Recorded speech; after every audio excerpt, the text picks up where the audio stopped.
Nadolavi Chongaye Yangondan Kamayu Mati Yakwe Dudia Jane Widodi Tangadana Sala Ade the two Damabusa the Benwe Hoja Ado a Sandagumyane Tadana Tayadidanado Tigninia the Badawin Kanago, Shibono the King Shinomia Piai, Mahaguru Nago, Ayuba, did you question Ado? Wanana Banama, Adida, Gatago, Yusubudo, James, Satin Yaya. Yoga Godi, he be at the me, Yangalangarondo, Dido Garani. Kirangado Loka Hidaya Nato Namo Mahagarunika Dada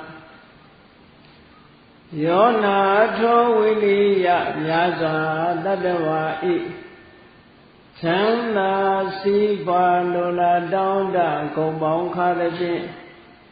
Nata Minya Jinshino Myapayadi Kabagodi Hidi Gregava Aye Edwet Chado Vienole Abe Mia Yedwet Dainda Pobia Jinga Maswana Mado Kalali Adinchi Daily Gava Sijado Kalapano Loga Hidaya Dada Loga I Josiva Lola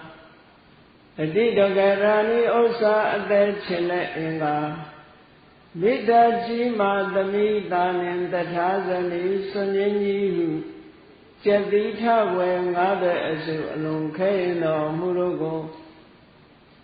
Grondo Payashi Yanjidan Jogo Atudo Muyali Chibi Kiran Chinyello Ade Saun Nayanalo Sewan Guro Ipemanindo Kadobava Danan Jipanya Swa Yodo Mugaya Shalibi Mahagaruni Gadadawa Yawe Tagaru Dana Chicken Mahagaruna Shinchidomuno Tadana Dada Williamya Swa Dadawa I Chanda Sipa Lola Donda Gombon Kalaji Nata Minya Toshino Myapaya Namo Yudi Jong Jomango Liogi Karoyo Ju Shikojindi Atuba Wadu Sinzimade Chibaze Ladi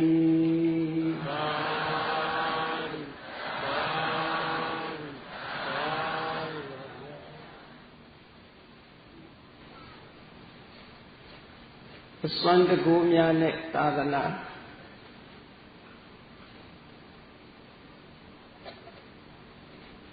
Mimiro Chino Kogwe Myanoya Padataya Tadanari Tongabo Lusudio Saya Badadayarima Joji Myanoja Pogo Dibiga Turu Bada Turu Tadana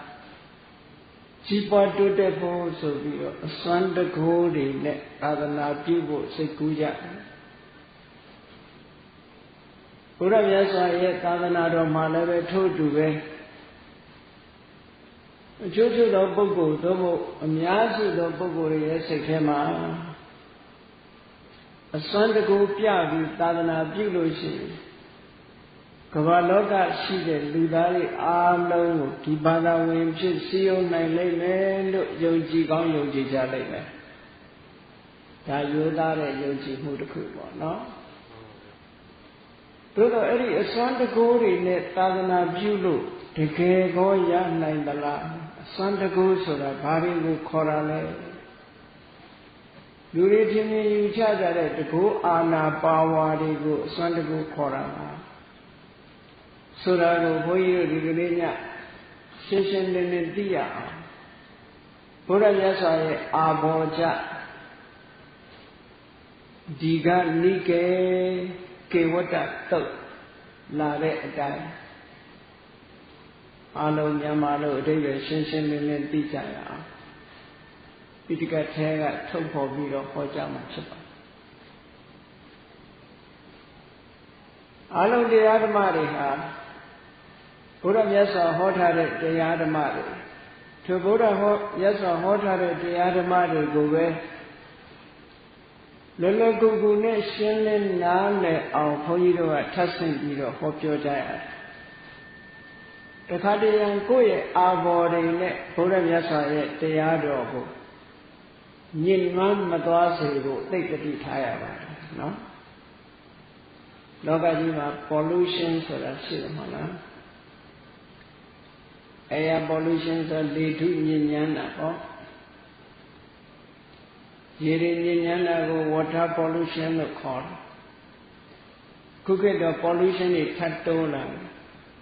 အတန်လေးဆူညံတာကို noise pollution လို့ခေါ်တယ် sound pollution လို့မခေါ်ဘဲနဲ့ noise pollution လို့ခေါ်အခုတခါကမ္ဘာမှာနောက်ထပ် pollution တစ်ခုထပ်တိုးနေတယ်ဘာလို့ဆို light pollution လျှက်စစ်မီးတွေတိတ်ပြီးတော့အသုံးပြုတဲ့အခါကျတော့နေ့တွေညတွေမကွဲတော့ဘူးတချို့နိုင်ငံတွေအဲ့ဒါ light pollution လို့တို့ခေါ်အဲ့ဒီ pollution တွေကဆိုပါစို့ air pollution တို့ water pollution တို့ noise pollution တို့ကလူရဲ့ချမ်းသာရေးကိုထိခိုက်စေတယ်လို့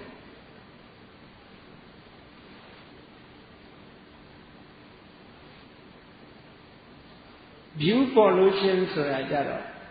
ဘာသာတရားနဲ့ပတ်သက်လာပြီးတော့ကိုယ့်ရဲ့အထင်အမြင်အယူဆတွေ idea pollution တွေထည့်လိုက်မယ်ဆိုလို့ရှိရင်တကယ်အစစ်မှန်တရားတွေကညဉ့်ညမ်းသွားနိုင်ပါတယ်။ဒါကြောင့်မလို့တရားဟောတယ်ဆိုတာအလွန်တတိထားရတယ်ဟုတ်။အစွမ်းတကူများနဲ့သာသနာ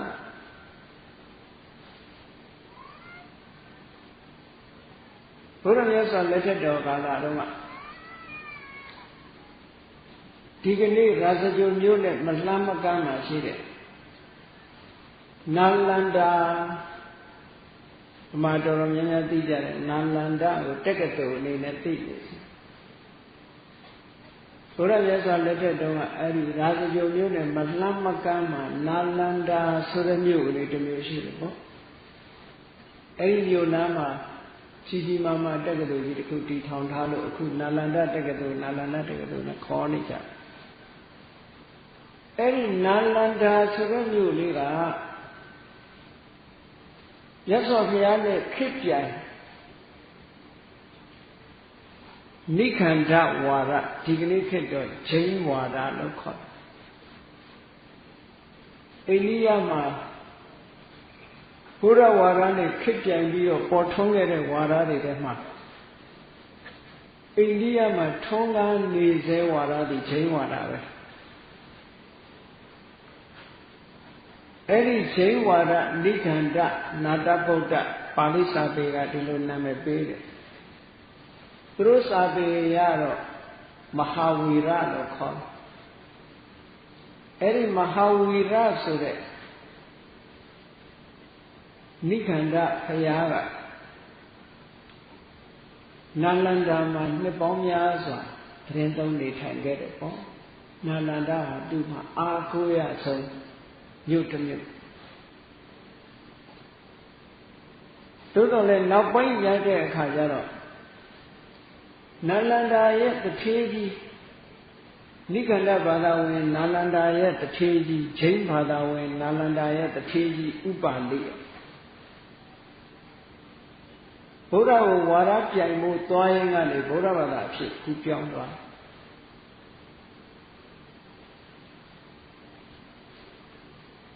ဥပါလိဆိုတဲ့သူကျဲဘုရားဘာသာဝင်အဖြစ်ကူးပြောင်းသွားတဲ့အချိန်မှာအဲ့ဒီမဟာဝီရလို့ခေါ်တဲ့နိခန္ဓဘာသာရေးခေါင်းဆောင်ဂျိန်းဖျားစိတ်တက်ပြေကြပြီးတော့ပါဝါမျိုးပြောင်းရွှေ့သွားတယ်စိတ်ဆင်းရဲတော့ယောဂဝေဒနာတွေလည်းရပြီးမကြခင်နဲ့ပါဝါမှာသူတို့အလိုပြိဋိဘံပြုသွားတယ်ပေါ့နော် ပါဝါမှာပဲကွယ်လွန်အနေဆာရောက်သွားခဲ့ဘူးအဲ့ဒီနာလန္ဒာကဥပါလိသူကျေဘုရားဘာသာဖြစ်တဲ့အချိန်ကနေစပြီးတော့တစ်မျိုးလုံးနီးနီးချိန်ဘာသာကိုးကွယ်ရာကနေပြီးတော့ဘုရားဘာသာအဖြစ်ပြောင်းလဲသွားကြတယ်မြတ်စွာဘုရားကိုလည်းပဲအလွန်ကြည်ညိုကြတယ်အဲ့ဒီထဲမှာပစ္စည်းဥစ္စာအတော်ကျယ်ဝတဲ့တထေသားတယောက်သူ့ရဲ့နာမည်တော့ခေဝတ္တလို့ခေါ်တယ်အဲ့ဒီတထေသားကလည်းဘုရားဘာသာကိုတော်ကြည်ညိုတယ်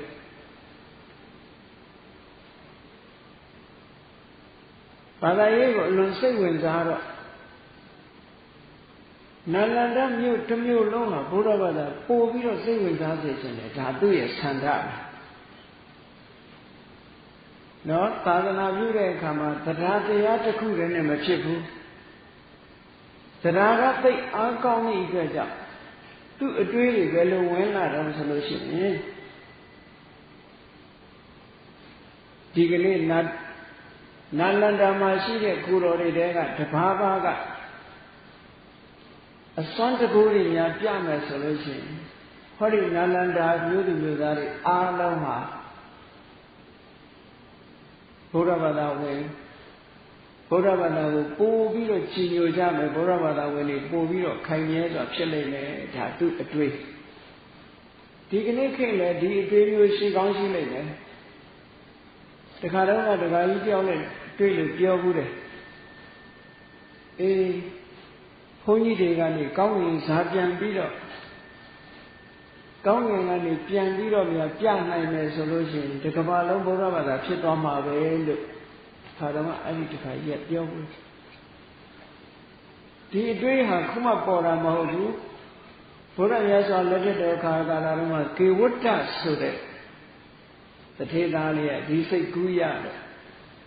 သူကစိတ်ကူးရရုံနဲ့မကဘူးမြတ်စွာဘုရားကိုသွားလျှောက်တယ်အရှင်ဘုရားတဲ့တပည့်တော်သာသနာကြီးပွားထွန်းကားရေးအတွက်အကြံတစ်ခုလျှောက်ထားခြင်းပါဘာကြံတော့ဆိုမြတ်စွာဘုရားကတကုအဋ္ဌိပတ်နဲ့ပြည့်စုံတဲ့ယဟန်တစ်ပါးကိုဟောဒီနာလန္ဒာအနှံ့တကုပြဖို့ခန့်ထားပါဗျာတဲ့အဲ့ဒါလို့ခန့်ထားမယ်ဒီကိုယ်တော်တကုပြမယ်ဆိုရင်နာလန္ဒမြို့လူမျိုးသားတွေကအတိုင်းတဲ့အလွန်ဘုရားဘာသာကိုကြည်ညိုလာကြပါလိမ့်မယ်ဒါသူ့အတွေ့ဘုရားရှာမြတ်စွာဘုရားကဗာမေးရှိတော့ဆိုဟေကဝတ္တငါဒီလိုတရားမျိုးကိုမဟုတ်ဘူးတဲ့ယဟန်တို့လာကြမင်းတို့လူတွေကိုတကူပြကြဆိုတဲ့ဆုံးမဩဝါဒမျိုးငါဘယ်တော့မှမပေးဘူးတဲ့ဘုရားကအဲ့ဒါလိုမိန်တဲ့အခါသူကဘာပြန်လျှောက်တော့ဆိုအရှင်ဘုရားတဲ့တပည့်တော်ကစိတ်ကောင်းစေတနာကောင်းနဲ့ပြောတာပါအရှင်ဘုရားကိုမျက်နှာဆုံးရှုံးလို့ရှင်ဘုရားရဲ့စီကံချက်တွေကိုထိခိုက်စေလို့လျှောက်တာမဟုတ်ပါဘူးဘာလို့လဲဆိုမြတ်စွာဘုရားကရာဇဂိုပြည်မှာဝိနည်းစကံတစ်ခုချမှတ်ထားတာရှိတယ်တကူမပြရဘူးဆိုလို့ဝိနည်းစကံနော်အဲ့ဒါဘယ်တော့မှစပြီးတကူမပြရဘူးဆိုတဲ့စည်းကမ်းကိုချမှတ်ခဲ့တယ်လေလို့ဆိုရင်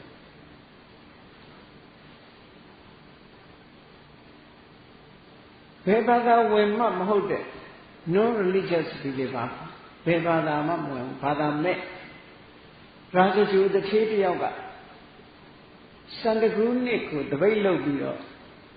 အတောင်60ရှိတဲ့ဝါလုံးထိပ်ကိုဆွဲထားပြီးကဲဘာသာရေးသမားတွေတကူရှိကြတယ်အစွမ်းတတ္တိရှိတယ်ဘာသာအမျိုးမျိုးထွန်းကားနေတယ်ဘယ်ဘာသာဝင်မဲ့ဖြစ်ဖြစ်ဟောဒီ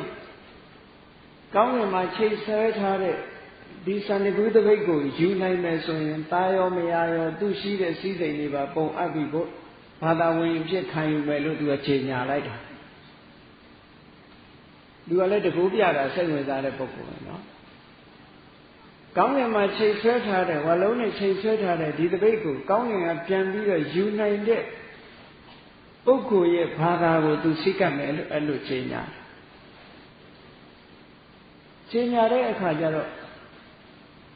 တခြားဘာသာဝင်ခေါင်းဆောင်တွေကသွားပြီးတော့စီယုံကြတယ်ဒီတပိတ်ကလေးအတွက်နဲ့တကူပြဖို့မတောင်းဆိုပါနဲ့တို့မှတကူပါဝါတွေရှိနေတာမှန်တယ်တို့နဲ့ပဲထိုက်တန်ပါတယ်မင်းရဲ့တပိတ်တို့လှူပါလို့သွားပြောတော့ယနေ့ကခေါင်းမာပဲအားလုံးကိုလှူတယ်ယူတဲ့လူဟာကောင်းကင်ပြန်ယူရမယ်ဒီတိုင်းတော့ဘယ်သူမှမပေးနိုင်နောက်ဆုံးကြတော့ဘယ်သူကတက်ပြီးယူလိုက်တယ်ဆိုရှင်ပိန်ဒေါလဘာရထွာဆံဆိုတဲ့ဇမနအမျိုးသားတူကရဟန်းဖြစ်လာတဲ့ယဟန္တာတစ်ပါးကရှင်မမောက္ကလနဲ့ဆွမ်းကံဝင်ရင်တရင်ချာလမ်းမှာလူတွေကပြောကြတယ်ဟေးတထေးကချိန်ညာထားတာ9ရက်ရှိပြီဘယ်သူမှဒီတပိတ်ကိုယူမဲ့လူမရှိဘူးလောကမှာသူကလည်းယဟန္တာငါကလည်းယဟန္တာသူကလည်းတကုရှင်ငါလည်းတကုရှင်နဲ့ပြောနေတာအလကားပါလောကမှာတကုရှင်တကယ်စွမ်းတဲ့ကိုယ်တော်မရှိပါဘူးတဲ့ပြောကြတော့ရှင်မမောက္ကလကဒီစကားကြားတော့ရှင်ပိန်ဒေါလကိုတိုက်တွန်းတယ်ငါရှင်ပိန်ဒေါလကြားလားငါရှင်တတ်နိုင်ပါတယ်အစွမ်းတကူပြပြီးတော့ဒီတပိတ်ကိုတက်ယူပါလို့ဆိုတော့ရှင်မောက္ကလရဲ့တိုက်တွန်းချက်အရရှင်ပိန်ဒေါလကအဲ့ဒီစံတကူတပိတ်ကိုကောင်းကင်ကကြွပြီးတော့လှူခံရယူဖို့ခဲ့တယ်နော်အဲ့ဒီဇလံကလေးရှိတယ်အဲ့ဒီအချိန်မှာကောင်းကင်ပြန်ပြီးတော့စံတကူတပိတ်ကိုယူတဲ့အချိန်မှာတချို့ကအလုတ်ကိစ္စတွေသွားနေလို့မကြည့်လိုက်ရတဲ့လူတွေတခြားရောက်နေလို့မကြည့်လိုက်ရတဲ့လူတွေအုံချွတ်ပေါ့ရှင်ပိန်ဒေါလနောက်ကနေလိုက်ပြီးတော့ပြပါအောင်နဲ့ပြီးတော့လူတွေကနောက်ကတကောက်လိုက်တာကြောင်းချီအောင်လိုက်တယ်မြတ်စွာဘုရားကစူးစူးညံညံလောက်တယ်ဆိုလုံးဝမကြိုက်ဘူးခင်ဗျာတိတ်ဆိတ်ငြိမ်သက်မှုကိုမြတ်စွာဘုရားအလွန်နှစ်သက်ရှင်ပိန်ဒေါလနောက်ကလူအုပ်ကြီးကတအုံနဲ့လိုက်လာတယ်သူတို့မမြင်လိုက်ရလို့ပြပါအောင်မမြင်လိုက်ရလို့ပြပါအောင်နဲ့ဒီလိုပြောတဲ့စကားတွေကျောင်းတော်ထိအောင်စူးစူးညံညံဖြစ်သွားတော့မြတ်စွာဘုရားကမေးတော့ဒီတရင်နဲ့ကြားရောရှင်ပိန်ဒေါလကိုခေါ်ပြီးတော့မှတ်လောက်သားလောက်အောင်မြတ်စွာဘုရားဆုံးမဘာမှတန်ဖိုးမရှိတဲ့ဒီတပည့်အတွက်တကူပြရမလားလို့မြတ်စွာဘုရားကဆုံးမပြီးတော့ဒီကနေ့ကနေစပြီးရဟန်းတွေတကူမပြရဘူးဆိုပြီးပြညတ်ခဲ့ဘူးတယ်နော်အဲ့ဒါကြောင့်မို့လို့ဒီကေဝတ္တကဘုရားကိုလျှောက်တဲ့အခါအရှင်ဘုရားစိတ်ကံဥပဒေတွေဖြတ်လို့၍ဒီပြီးတော့ကလျှောက်တာမဟုတ်ပါဘူးဗျာတဲ့ဟောဒီနာလန္ဒာမြို့သူမြို့သားတွေဘုရားဘာသာပို့ပြီးတော့စိတ်ဝင်စားအောင်အရှင်ဘုရားသာသနာအရှင်ဘုရားပေါ်ပို့ပြီးတော့ရှင်မျိုးလာအောင်ဖြစ်စေခြင်းတို့ဒီပြီးတော့လျှောက်တာပါနဲ့သုံးချိန်တိုင်အောင်လျှောက်တော်လဲမြတ်စွာဘုရားကငါဘယ်တော့မှယဟန်တွေကိုတကူပြဖို့ဆိုတာကိုမတိုက်တွန်းဘူးလို့ပြန်ပြီးမိတ်ကြားအဲ့လိုမိတ်ကြားတဲ့အခါမှာသုံးချိန်တိုင်အောင်ထပ်တောင်းတော့မြတ်စွာဘုရားကပြောကဲကေဝတ္တငါပြောမယ်အစွမ်းတကူဆိုတာ၃မျိုးရှိတယ်လောကမှာအစွမ်းတကူ၃မျိုးရှိတယ်အစွမ်းတကူ၃မျိုးကဘာလို့ဆိုရင်နံပါတ်1ကအိဋ္ဌိနံပါတ်2ကအာဓိတနာနံပါတ်3ကအနုတာသတိအိဋ္ဌိဆိုတာပုံစံအမျိုးမျိုးဖန်ဆင်းပြနိုင်တာအာဓိတနာဆိုတာလူတယောက်ရဲ့စိတ်ကိုအတတ်ဟောတာအနုတာသတိဆိုတာဘယ်လိုနေဘယ်လိုထိုင်ဘယ်တရားကိုကျင့်ဘယ်လိုလိုက်နာရလဲဆိုပြီးတော့တွင်တင်ဆုံးမတာတဲ့အစွမ်းတကူ၃မျိုးလောကလူတွေကထင်နေတာအမျိုးမျိုးလောက်ပြမှတကူလို့ထင်တယ်ကြည့်မြတ်စွာဘုရားရဲ့အဓိပ္ပာယ်မှာဆုံးမတာလည်းတကူပဲဆုံးမဩဝါဒပေးတာစံတကူလို့ဒီလိုမှတ်တယ်အဲ့တော့အိဋ္ဌိ ဒီအစွမ်းတကူတွေကိုပါဠိလိုကြတော့ပါတိဟာရိယမြန်မာစကားမှာတော့ဗျာတိဟာလို့ဒီလိုသုံးလို့ရှိတယ်နော်ဗျာတိဟာဆိုတဲ့စကားလုံးနဲ့ပါတိဟာရိယဆိုတဲ့စကားလုံးအတူတူပဲမြန်မာလိုကပါဠိနောက်လိုက်ပြီးတော့ဗျာတိဟာနဲ့ဒီလိုခေါ်အဓိပ္ပာယ်ကဘာလို့ဆိုပါတိဟာရိယဆန့်ကျင်ဘက်တွေကိုတွန်းလှန်ဖယ်ရှားနိုင်တဲ့အစွမ်းတတ္တိလို့ဒီလိုပြောတာနော်ဆန့်ကျင်လာတဲ့အရာတွေကိုတွန်းလှန်ဖယ်ရှားပြနိုင်တဲ့အစွမ်းတကူပါတိဟာရိယလို့ခေါ်တယ်မြန်မာလိုအစွမ်းတကူလို့ပဲဒီလိုမှတ်တာပေါ့စကားလုံးရဲ့အဓိပ္ပာယ်ရင်းကဆန့်ကျင်ဘက်များကိုပါတိဆိုတာဆန့်ကျင်ဘက်များကိုပတိဆိုတာဆန့်ကျင်ဘက်အဲ့ဒီဆန့်ကျင်ဘက်ကိုဟာရိယဖယ်ရှားပစ်တာဆန့်ကျင်လာတဲ့အရာတွေကိုတွန်းလှန်ဖယ်ရှားပစ်နိုင်တဲ့အစွမ်းတတ္တိကိုအစွမ်းတကူလို့ခေါ်ပါတယ်အဲ့ဒီအစွမ်းတကူဟာ၃မျိုးရှိတယ်နံပါတ်၁ကဣဋ္ဌိခုကလည်းပြောကြတယ်မဟုတ်လားဣဋ္ဌိတို့မဟိဋ္ဌိတို့ဆိုတာလေအစွမ်းတကူတွေအဲ့ဒီဣဋ္ဌိဆိုတာဘယ်လောက်ထိအောင်အစွမ်းထက်လို့ဆိုရင်ဣဋ္ဌိတကူကမရှိဘူးမဟုတ်ရှိဘယ်လိုလုပ်ရတော့ဆိုရင်တမထကျင့်စဉ်တစ်ခုကိုပေါက်ပေါက်ရောက်ရောက်ကျင့်လိုက်လို့ဇန်၄ဆင့်သုံးပုံဇန်၅ဆင့်ရောက်တဲ့အခါမှာဖန်ဆင်းနိုင်တဲ့ပညာရက်တစ်ခုကိုဣဋ္ဌိလို့ခေါ်တယ်ပါဠိစာပေလိုကအဘိညာလို့ခေါ်တယ်နော်ထူးခြားတဲ့ဣဋ္ဌိဝိဒအဘိညာဝိဒဆိုတာအမျိုးမျိုးရှိတယ်တဲ့ဒီကိုဖန်လို့ဆိုပါတော့တယောက်တည်းကနေပြီးတော့တရား1000ဖြောင်းဖန်ဆင်းလို့ရရှင်စုလဗံမထေရမြတ်ကတပါးတည်းကနေပြီးယဟန်1000ဖြောင်းဖန်ဆင်းတာဒီအစွမ်းတကူမရှိဘူးမဟုတ်ရှိတယ်လုပ်လို့ရမရဘူးမဟုတ်ဘူး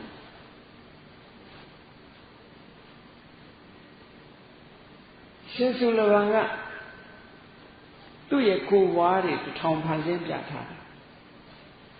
ဘယ်ကိုတော့မေးလိုက်စုလပန်းကြီးပဲအကုန်လုံးတပားနဲ့တပားမတူအောင်လဲဖန်ဆင်းထားတယ်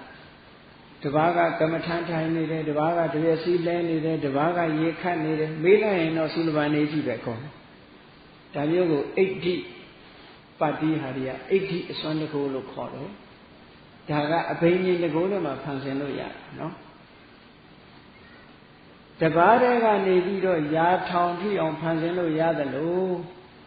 ရာထောင်ကိုတူးရဖြစ်အောင်လည်းပဲဖြုံပြီးတော့ယူလို့ရတယ်ဘွားကနဲ့ပေါ်လာအောင်လည်းလုပ်လို့ရတယ်ပြုတ်ခနဲ့ပြောင်းသွားအောင်လည်းဖန်ဆင်းလို့ရတယ်ကိုယ်မျက်စိအောက်မှာဘွားကနဲ့ပေါ်လာပြုတ်ခနဲ့လည်းပြောင်းသွားနိုင်ဟိုဘက်နိုင်ငံဒီဘက်နိုင်ငံကိုတရုတ်ပြည်ကမဟာတတိုင်းကြီးဟိုဘက်ဖောက်ပြီးတော့ထွက်သွားတဲ့ဟာမျိုးလို့ပေါ့နော်ဟိုဘက်နိုင်ငံဒီဘက်နိုင်ငံကိုလည်းပဲဖောက်ထွက်သွားနိုင်အောင်အစွမ်းတကူတွေဖန်ဆင်းရတယ်ဒါရမကဘူးရေပေါ်မှာလမ်းလျှောက်ပြတာကောင်းကင်ပေါ်မှာငှက်လို့ပြန်ပြတာအစွမ်းတကူအမျိုးမျိုးမြေထဲမှာရှိုးပြကောင်းကင်ပေါ်ကလတွေနေတွေကိုကင်ပြလပေါ်မှာထိုင်ပြတယ်တက်ပြတယ်အမျိုးစုံပေါ့ဒါတွေကအစွမ်းတကူတွေလို့ခေါ်တယ်အဲ့ဒီအစွမ်းတကူတွေဖန်ဆင်းတဲ့အခါမှာလည်းပဲစနစ်တကျသဘာဝကိုဆန့်ကျင်ပြီးတော့လုပ်လို့မရဘူးသဘာဝအတိုင်းလုပ်လို့ရသဘာဝအတိုင်းလုပ်ရသဘာဝနဲ့ဆန့်ကျင်လို့ရှိရင်မအောင်မြင်ဘူးတကူကအစွမ်းတကူဆိုပြီးမဲ့လို့လုပ်ချင်တာလုပ်လို့မရဘူးเนาะဒါကြောင့်မို့လို့ supernatural power မဟုတ် supernormal power nature ကိုတော့ကြော်လို့မရဘူး nature ကိုကြော်လို့မရဘူးဆိုတာကြည့်မြေရှိုးခြင်းတယ်ဆိုလို့ရှိရင်မြေဆိုတာရှိုးလို့ရတယ်ဆိုအပေါက်ရှိမှရှိုးရတာအပေါက်မရှိရင်ရှိုးမရဘူးလေအဲ့တော့မြေရှိုးဖို့ဖန်ဆင်းနေတယ်ဆိုဘယ်လိုလုပ်အောင်မလုပ်ဆိုပထမဆုံးကိုသွားမယ်မြေကြီးမှာလမ်းကြောင်းတစ်ခုပေးရမယ်သဘောမှာ လှိုင်ကူကြီးဖြစ်အောင်အရင်ဖန်ဆင်းရပြီးတော့မှသွားလို့ရကောင်းကင်ကိုလမ်းလျှောက်သွားခြင်းလည်းဆိုရင်လည်းကောင်းကင်လေးပေါ်မှာလမ်းလျှောက်လို့မရဘူးတဘာဝကအဲ့တော့လမ်းလျှောက်လို့ရအောင်ဘာလုပ်ရတော့ဆိုကောင်းကင်မှာလမ်းဖန်ဆင်းတယ်ပထမဖန်ဆင်းရတယ်ဖန်ဆင်းပြီးတဲ့အခါမှသူကလမ်းလျှောက်လို့ရတယ်တဘာဝကိုဆန့်ကျင်ပြီးလုပ်ရင်မအောင်မြင်ဘူးဒီတကောကဆိုတော့ဒိဗ္ဗစကုအဘိညာဉ်နဲ့တတိုင်းကြီးချားနေတဲ့ဟိုဘက်ကိုလှမ်းကြည့်ခြင်းနဲ့သို့မဟုတ်မြေကြီးတဲကိုလှမ်းကြည့်ခြင်းဘယ်လိုလုပ်ရမျက်စိရဲ့သဘောကမှောင်းနေမမြင်ဘူးဒါတကယ်တည်းမျက်စိထို့တူပဲဒိဗ္ဗစကုကလည်းမှောင်းတာကိုကြည့်လို့မရမောင်နာကိုကြည့်လို့မရလို့ကိုကြည့်ချင်တဲ့နေရာကိုအာလောကကတိုင်းဆိုတဲ့အလင်းရောင်ကတိုင်းကိုအရင်ဝင်စားရတယ်ဝင်စားပြီးတော့ကိုကြည့်မဲ့နေရာကိုမီးထိုးသလိုပဲအလင်းရောင်နဲ့အရင်ထိုးပေးရအဲ့ဒီအလင်းရောင်ဖြန့်ကျက်ထားတဲ့နေရာကိုသာသူကမြင်လို့ရတယ်တဲ့သူဖြန့်ကျက်ထားတဲ့ဧရိယာအတိုင်းအတာတစ်ခုသာမြင်လို့ရတယ်အလင်းရောင်မရောက်တဲ့နေရာကိုကြည့်လို့မရဘူးညမှောင်တဲ့ခရီးသွားတဲ့အခါကျဓာမီလေးနဲ့ထိုးသွားကြတယ်မှတ်လားအဲ့ဒီသဘောပါဒိဗ္ဗစကုကအဲ့ဒီသဘော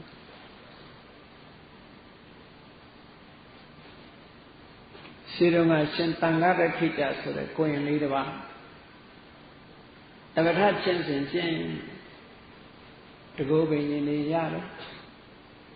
ဝိပဿနာချင်းစဉ်ကျင့်လိုက်လို့အောင်မြင်မြင်နဲ့ယဟန္တာဖြစ်သွားခုနှစ်သားခွင်လေးကသာသနာတော်ရဲ့အစွမ်းအစကိုပြည့်ကြမဟုတ်ဘဲနဲ့သွားလှုပ်တာလုံးဝလှုပ်လို့မရတဘိုးတော်ရှိတယ်လှုပ်မရဘူးဒါလှုပ်မရတော့မှအဆက်ကွဲပြီးပြန်လာသူ့ဆရာကြီးမေးတဲ့အခါသူ့ဆရာကဥပမာလေးတစ်ခုနဲ့ပြောလိုက်တယ်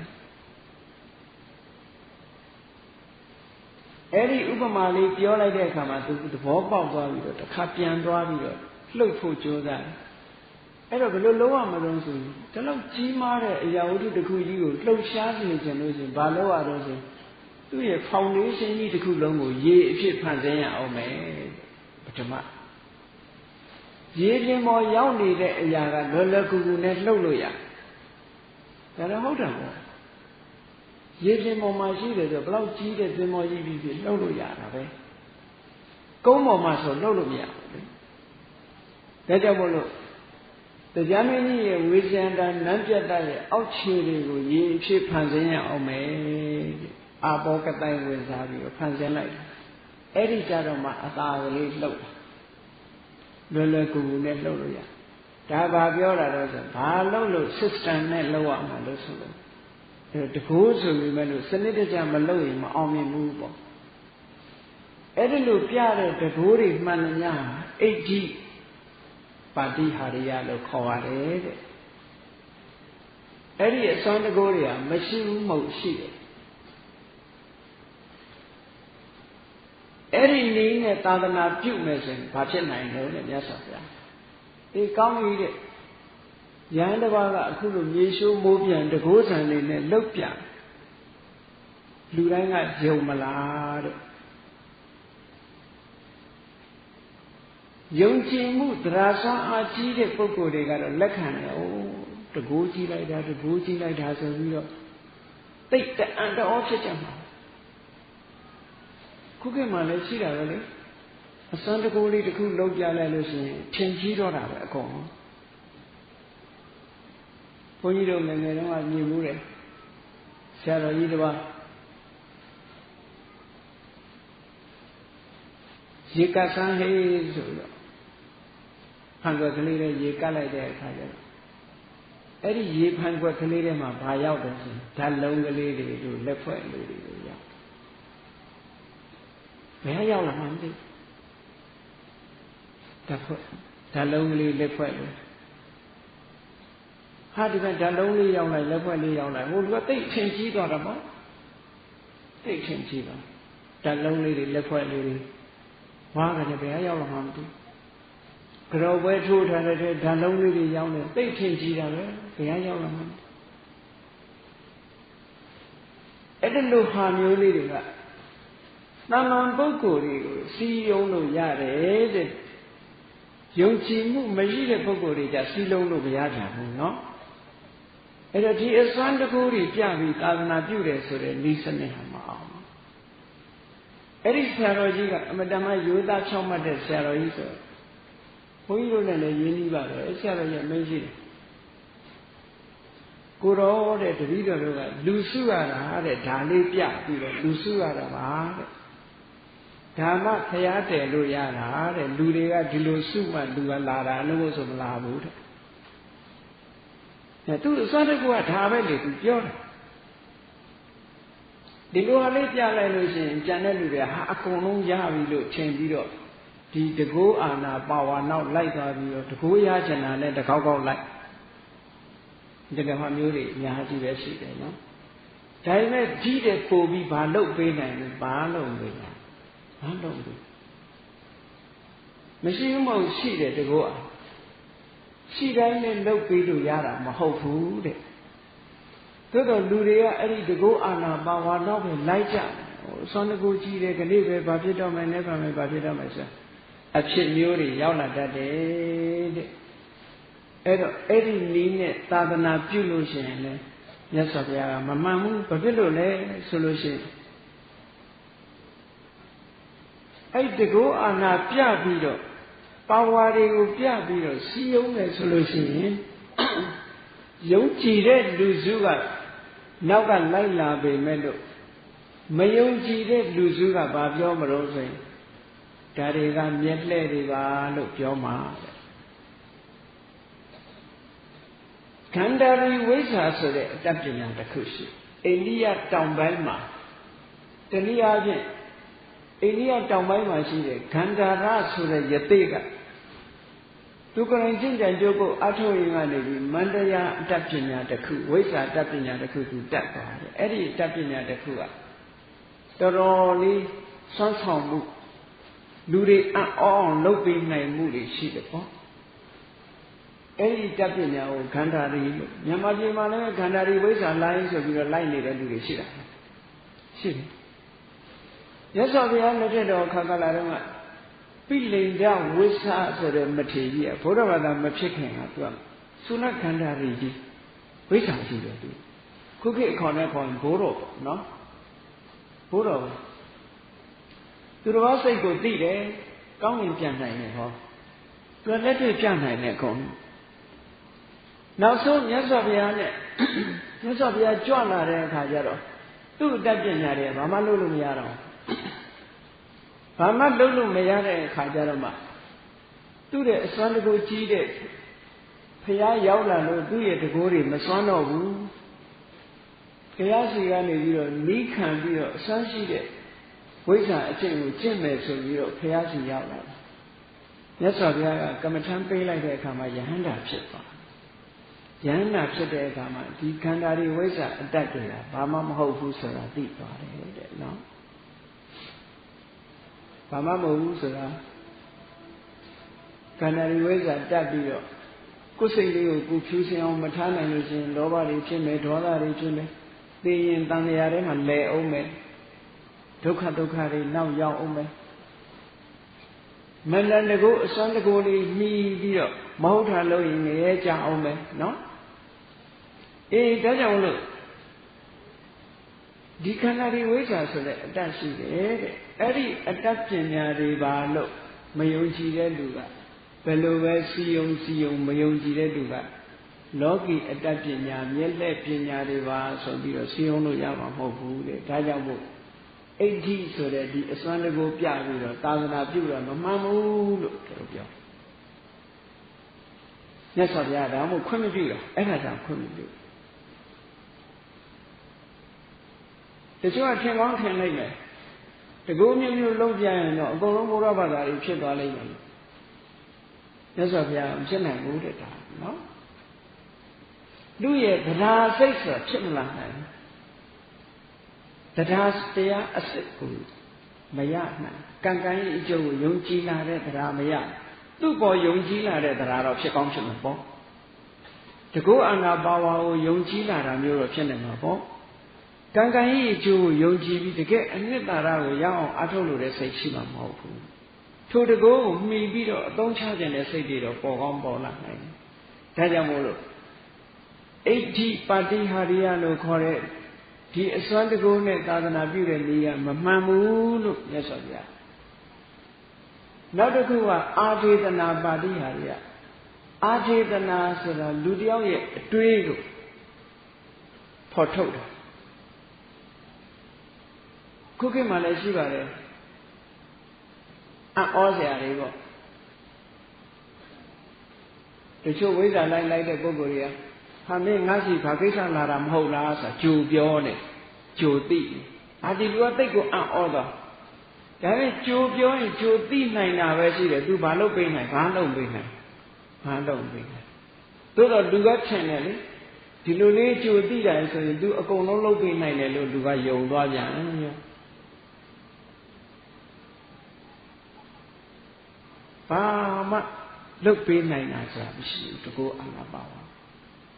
လူတယောက်ဟာကိုယ်ကံကြမ္မာနဲ့ကိုဒါတွေကိုအကုန်လုပ်ပေးလို့ရတာမဟုတ်ဘူး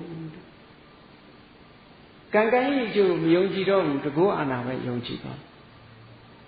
အာရိတနာပါတိဟာရိယဆိုမင်းဘာတွေတွေးနေတာမဟုတ်လားငါစီလာတာမင်းဘာကိစ္စနဲ့လာတာမဟုတ်လားမင်းပြီးတော့ဘာဖြစ်မှာပဲမင်းလမ်းမှာဘာတွေစိတ်ကူးနေမင်းဘယ်သူနဲ့ဘာတွေတွေးလာဘုန်းကြီးတို့စကိုင်းမှာလည်းဘိုးတော်တယောက်ရှိသူစီလာလို့ရှိရင်သူကကျွတ်တင်ပြီးတော့စာရွက်ကလေးနဲ့ရေးလိုက်တယ်အဲ့ဒီလူတစ်ခါမှသူမသိဘူးပဲမဲ့လို့ဘယ်နှခုနှစ်ဘယ်နေ့ဘယ်လမှာဘယ်ရက်မှာမွေးတာမဟုတ်လားဆိုတာကျွတ်တင်ပြီးတော့သူ့ရဲ့ဒီဘာတည်းဒိတ်တော့ဘာမွေးနေ့ရက်စွဲလေးကိုသူပြောပြနိုင်ဒါသူ့ရဲ့အစွမ်းတတိလေးတစ်ခုမရှိဘူးမဟုတ်ရှိဒါပဲဒိတ်တယ်ဟုတ်ပဲမသိဘူးအဲ့ဒါလေးနဲ့အထင်ကြီးပြီးတော့နောက်ဆုံးကျတော့စိတ်လက်စွပ်တွေပါသွားရွှေတွေပါသွားဘာတွေပါသွားနဲ့ပါသွားကြတာတွေအများကြီးဘာဖြစ်လို့လဲဆိုတော့လူတွေကအပေါ်ယံလေးလောက်ပဲယုံကြည်ကြတာများတာဟုတ်အတွင်းအနှစ်သာရကိုသိမသိအဲ့ဒါအာထေသနာပါတိဟာရိယဆိုတာအဲ့ဒါပြောတယ်လူရဲ့စိတ်ကိုသူတို့သိနိုင်တယ်သိတယ်ဆိုတာဟာတကယ်ထူးခြားတဲ့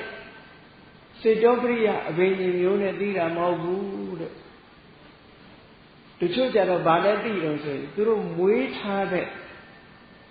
မမြင်ရတဲ့တ attva တွေရှိတတ်တယ်အဲ့ဒီမမြင်ရတဲ့တ attva တွေကနေတဆင့်ပြောနေတယ်မမြင်ရတဲ့တ attva တွေကတဆင့်ပြောတယ်တခါပြောတဲ့ကြားဘူးသေးတယ်ဓာတ်လုံးပေးတာတို့လက်ဖွဲ့ပေးတာတို့ဘာလို့ဆိုဓာတ်လုံးတွေလက်ဖွဲ့တွေတနေရာမှာထိုးပြီးတော့တေချာထားမရှိတဲ့နေရာပေးလို့မရအောင်ရှိတဲ့ဆရာယူပေးယူတဲ့လူကကိုမမြင်ရတဲ့လူဖြစ်ဒါပေမဲ့လို့လက်ထဲရောက်လာတဲ့အခါကျတော့မှမြင်ရတယ်ဒီဓာတ်လုံးဆောင်ထားပါပြီဘာဖြစ်တို့လို့လူစိတ်မှာတော့တကယ်ကိုစွမ်းတတ္တိရှိတယ်လို့တော့ထင်သွားရောထင်သွားတဲ့အခါဒါလေးအားကိုးပြီးတော့နေသည့်အတွက်ကြောင့်ဉာဏ်နဲ့အစွမ်းစားတွေလူမှာအားနေတော့မရှိတော့ကိုလိုရမယ့်ကုသိုလ်တွေမေ့သွားတယ်ကိုယ့်ရဲ့အစွမ်းတတ္တိတွေအကုန်လုံးအသုံးချတော့လူဟာဘာဖြစ်တော့ရုပ်သေးဖြစ်သွားအစွမ်းတကူနောက်လိုက်နေတဲ့ရုပ်သေးဖြစ်သွားဘုန်းကြီးတို့ကိုယ်တိုင်ကိုပဲဒီဇက်နဲ့ပတ်သက်တဲ့အာယုကြောယောဂစပြီးတော့ရှစ်ခါစဒကမာကြီးကျုပ်ကအမတန်တရားတရားကောင်းတယ်အဲ့ဒီဆရာကိုပင့်ပေးတယ်ယောဂပျောက်စိတ်တယ်ဓာတ်နဲ့ခုလက်နဲ့ခုပေါ်လေဘုန်းကြီးတို့ကလည်းယုံနာမယုံနာသာထားကဲခုချိန်ခုလို့ကျောင်းခေါ်ခုလို့ရှိရင်တသိန်းခွဲပေးရတယ်သူဒါပေမဲ့လို့အဲ့ဒီကမရဲရောတသိန်းခွဲပေးပြီးတော့ကျောင်းခေါ်အဲ့ဒီဆရာကစကားပြအောင်မပြောနိုင်ဘူးဘိုးတော်ပေါ့ဘာပြောပြတော့ဆိုတော့သူ့မှာစကားကြံပါတယ် သူအတန်လေးထွက်ရင်ဘာပြောလဲဆိုတာစကားပြန်တဲ့လူကပြန်သူပြောတာတော့လေเจ้าထဲမှာပယောဂကလှုပ်ထားတယ်တဲ့လေเจ้าထဲမှာတစ်ခုထည့်ထားတယ်အဲ့ဒါကိုထုတ်လိုက်ရင်ပျောက်ပါတယ်ပေါ့ကဲကောင်းပြီပါဇဟပါထွေးကန်လေးတစ်လုံးယူပါဇဟအာကောင်ကိုတူကလေးနဲ့ကန့်တဲ့ခါကျတော့အာကောင်ကိုတူနဲ့ကလေးတော့အញ្ញနာဘောဒါကတော့သဘာဝပဲအဲ့ဒီအញ្ញစိတ်ပေါက်တဲ့ကအန်ချလိုက်ဆိုတော့အန်ချလိုက်တာပဲဘာထွေးတယ်ဆိုထွေးကန်ထဲမှာဝါပတ်ကြီးကိုတွေ့ဝါအမြင့်လေးတွေအထွေးတွေတွေ့သို့တော့ဘုန်းကြီးကတတိထားနေတာကငါပတ်သက်ထက်ထွက်တာမဟုတ်ဘူးတဲ့လေချောင်းထဲကနေထွက်သွားရမယ်ဆိုတော့တော်တော်အထောက်ရမယ်သို့ဆိုလွယ်လွယ်ကူကူနဲ့ထွေးကန်ထဲမှာတော့ရောက်သွားဘယ်ရောက်လာတာတော့မသိလိုက်ဘူးအဲ့ဒါသို့တော့ကိုယ်လည်းယုံကြည်စိတ်သိရှိတာမဟုတ်ဘူးလေအဲ့တော့ထွေးကန်နဲ့ရောက်သွားတာတော့ဟုတ်တယ်ဒါပေမဲ့ငါးလေချောင်းထဲကထွက်တာမဟုတ်ဘူးကြည့်လိုက်တဲ့အခါအဲ့ဒီဝါဘတ်လေးကိုကြည့်ပြီးတော့ဒါလေးကအသေးကိုစူးသွားရင်ကုလို့မရတော့ဘူးပေါ့လေဒါလေးတွေကဒါသူတို့ရဲ့စကလုံးလေးတွေပေါ့အဲ့ဒါလို့ဒါကိုတွေ့နောက်ကြဘာလုပ်တော့ဆိုတော့ဒါလုံးလေးတစ်လုံးပေးသွားတော့ဒီကနေ့ကြည့်ဖျားစင်မှာပဲတင်ထားလိုက်ပါလားရှိသေးလားတော့မသိပါဘူးပေါ့လေသူတစ်တာထဲမှာဘာပါလာတော့ဆိုပိုးချီထွေးတစ်ခုပါချီငယ်ကြီးတစ်ခုပါအဲ့ဒီချီထွေးကိုတပတ်ရှူလေးထုံးပြီးတယ်ခါလိုက်တဲ့အခါကျတော့လက်ဖွဲ့လေးတွေဖြစ်သွားဒါကတော့တကယ်မျက်လက်ရှင်းလေးပဲသူကမျက်လက်ဒီလက်ဖွဲ့လေးတွေဖြစ်သွားပြီကျိုးလေးတွေနဲ့လက်ဖွဲ့လေးနောက်တစ်ခါထပ်ခါလိုက်တဲ့အခါကျတော့လက်ဖွဲ့လေးတွေကအယောင်ပြောင်းသွားတယ်အဝါရောင်လေးတွေအဲ့ဒီအဝါရောင်လက်ဖွဲ့ကအစိတ်ဘုန်းကြီးအတွက် special ပေးထားတယ်တခါမှလည်းမသုံးပါဘူးဒီတိုင်းပဲတင်ထားအခုရှိသေးလားမသိဘူးတို့ကျင်တဲ့လူယူကျန်တဲ့လူတွေကိုတော့လက်ဖွဲ့တကုံးကိုပတ်စံအစိတ်စီနဲ့ရောင်းတော့တော်တော်လေးရောင်းကောင်းလိုက်လာကြည့်တယ်သူအဲ့ဒီလူတွေဘာရတော့မသိဘူးဘုန်းကြီးကတော့ဘာမှမရပါဘူးယောဂလည်းဒီတိုင်းပါအစွမ်းအစလေးတစ်ခုပဲပြနိုင်တာမပြနိုင်ဘူးမဟုတ်ဘူးပြသူပြအဲ့ဒီအစွမ်းအစလေးတစ်ခုပေါ်မှာယုံကြည်လိုက်လို့ရှိရင်ကျန်တဲ့တွေပါအကုန်လုံးကကိုယ်ကယုံကြည်သွားတယ်လူတွေမှာအဲ့ဒါလိုဖြစ်တယ်ဒါသမိလို့ပြောတာဒီအိဋ္ဌိပါတိဟာရိယအာဒီတနာပါတိဟာရိယတွေနဲ့ပတ်သက်ပြီးဒီနောက်ကိုလိုက်နေဘာဖြစ်မှာတော့ဘာမှဖြစ်ဘူးဒါသိချာဘာမှဖြစ်ဒါပြင်သူတို့စွမ်းရည်တတ္တိမရှိဘူးလားဆိုရှိပါရှိတဲ့လောက်ရှိဒါပေမဲ့ကိုယ်တတ္တိမဟုတ်သူတတ္တိလေကိုယ်ရဲ့လိုတတ္တိမျိုးရခြင်းကိုယ့်ကိုချင်းမဒါဘူးလူတွေကမေ့တာမှဘယ်လောက်ထိမေ့တုံးဆိုလို့ရှိရင်ဘုန်းကြီးတို့တွေ့တဲ့အခါကျရင်တရားတော်မတွေကဘာလျှောက်လဲအရှင်ဘုရားတဲ့တပည့်တော်မေတ္တာလေးပို့ပေးပါဗျာမေတ္တာလေးပို့ဘုန်းကြီးတို့စာရဲပါတာတော့မေတ္တာဆိုတာကိုယ်တိုင်ပွားမှမေတ္တာအကျိုးခံစားရတာသူများကပို့ပေးတဲ့မေတ္တာနဲ့အကျိုးခံစားရတယ်လို့ကြားဖို့မြတ်စွာဘုရားဟောတာကမေတ္တာအကျိုး7မျိုးလို့ဆိုတာကိုယ်တိုင်ပွားများအားထုတ်ပြီးကိုယ်နှလုံးသားထဲမေတ္တာရောက်မှအဲ့ဒီမေတ္တာကအကျိုးပြုတာသူများကပို့ပေးတဲ့မေတ္တာလေးကအကျိုးပြုတယ်လို့ဒီလိုမဟောပါဘူးအကျိုးမရှိဘူးပြောတာမဟုတ်ဘူးရှိတဲ့တလောက်တော့ရှိတယ်သူများစီကတောင်းယူတယ်ဆိုနည်းနည်းပဲရမှာပေါ့အဲ့တော့ကိုယ်တိုင်ပွားရမှာကိုမေ့နေပြီးတော့ရှင်ဘုရားမေတ္တာလေးပို့ပေးပါဗျာဆိုတော့ဘယ်လောက်ရမှာတော့ဘယ်လောက်မှမရနော်မေတ္တာတော်တော်ကြီးကြီးကျယ်ကျယ်ပို့ပေးတောင်မှပဲကိုယ်နှလုံးသားထဲကပူးနေမှာပဲဒီလိုကမေတ္တာပဲရမေတ္တာပို့တဲ့ပုဂ္ဂိုလ်ရဲ့အရှိန်အဝါကြောင့်ပတ်ဝန်းကျင်ရိုက်ခတ်မှုမရှိဘူးလားရှိပါတယ်ဥမာမဲတောထဲမှာနေရင်မေတ္တာဘာဝနာပွားနေမယ်ဆိုလို့ရှိရင်တိရစ္ဆာန်တွေဟာတကောင်းမညှင်းဆဲကြဘူးအေးချမ်းချမ်းဖြစ်သွားကြတယ်အနိုင်မကျင့်ကြဘူး ဒီလိုအကျိုးသက်ရောက်မှုလေးတော့ဖြစ်တယ်ဒါကဥပနိဒေယပစ္စည်းလို့ခေါ်တယ်ပတ်ဝန်းကျင်ရဲ့ရိုက်ခတ်မှုလို့ခေါ်တယ်ဒါဥပမာမဲ့ဘုန်းကြီးကျောင်းတစ်ကျောင်းနဲ့ရောက်သွားတယ်ကျောင်းဝင်းကြီးကလည်းတာတာရရတန်ဃာတွေကလည်းမြင်ရတဲ့အခါမှာစိတ်ထဲမှာကြည်နူးသွားတယ်ဒီလိုဟာမျိုးဖြစ်တာကိုပြောတယ်ဥပနိဒေယပစ္စည်းတာယာလပ်ပါတဲ့နေရာရောက်ရင်လူစိတ်ကတစ်မျိုးလေရှုပ်ထွေးပွေလောင်နေတဲ့နေရာရောက်သွားရင်လူစိတ်ကတစ်မျိုးဒါကပတ်ဝန်းကျင်ကိုရိုက်ခတ်မှုလို့ခေါ်တယ်ဒါဥပနိဒေယပစ္စည်းပဲအစွမ်းတကူဆိုတာမရှိဘူးမဟုတ်ဘူးမရှိဘူးလို့ပြောလို့တာမဟုတ်ရှိတယ်အဲ့ဒီအစွမ်းတကူကကိုယ်နဲ့ဆိုင်မှဆိုင်တယ်နော်ကိုယ့်အတွက်အကျိုးဖြစ်ချင်မှဖြစ်တယ်အပေါ်ယံလေးလောက်အကျိုးဖြစ်တယ်ဘယ်ရာဖြစ်အစွမ်းတကူကမရှိဘူးတော့မဟုတ်ရှိတယ်စွမ်းတကူမရှိဘူးဆိုပြီးတော့ဟုတ်လားဝန်းလျှောတတ်တဲ့အရွက်သွားစားဝန်းလျှောမှာပေါ့ဒါသူ့စွမ်းတကူပဲလေ